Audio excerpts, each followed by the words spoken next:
If movies have taught us anything, it is the idea of fantasy. But what if I told you some of the biggest fantasies are based off of the most crucial moments in history? In this clip, I will show the correlation between Marvel's The Xmen and the Civil Rights Movement. Now let me start off with the Xmen, who are an unusual group of extraordinary beings called mutants. Each one of these mutants has powerful abilities that make them vastly different than humans, abilities they've learned to control by Charles Xavier, aka Professor X.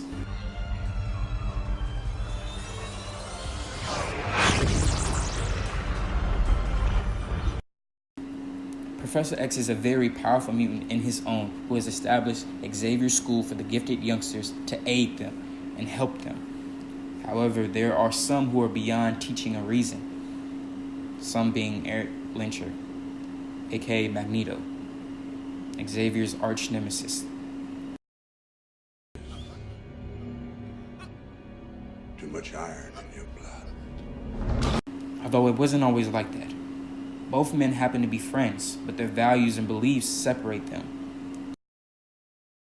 Charles believes that to be considered equal, we must prove we are equal. However, Magneto believes more in a forceful approach. Magneto thinks mutants should not live in fear but be feared. They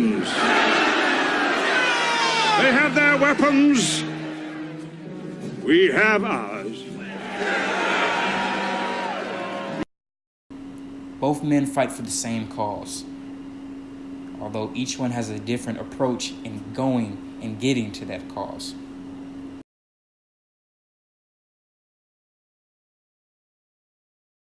Similar to Martin Luther King Jr. and Malcolm X, both had the same end goal, just a different agenda.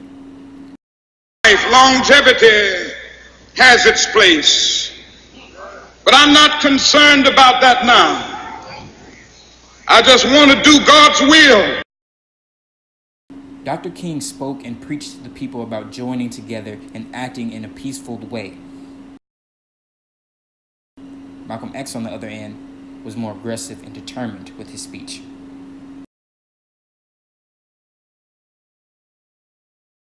I like to think of it as Martin healing people and Malcolm X challenging the people. How did we get this mind? You're not an American. You're an African who happens to be in America. You have to understand the difference. We didn't come over on the Nita, the Pinta, and the whatchamacallit. We didn't land on Plymouth Rock. Plymouth Rock landed on us. Just like Professor X healed his students,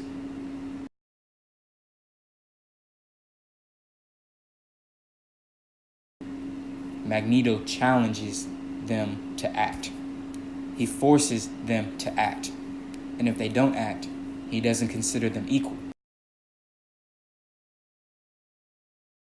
The creators of the X-Men, Stan Lee and Jack Kirby, exposed the problem of discrimination and racism. Stan Lee even spoke on the issue at the time of the movement, stating, "Let's lay it right on the line. Bigotry and racism are among the deadliest social ills plaguing the world today. But unlike a team of costumed supervillains, they can't be halted with a punch in the snoot or a zap from a ray gun. The only way to destroy them is to expose them, to reveal them for the insidious evils that they are." Both men were innovative in taking these issues and disguising them in comics, teaching youth in America that discrimination is not okay. No one should discriminate another person because of what they can do. Matter of fact, the people who are being discriminated against are the ones we're cheering for in the comics. They are the heroes. The ones who look different and act different can be just as important as anyone else. The X-Men were Stan Lee and Jack Kirby's way of saying everyone is equal.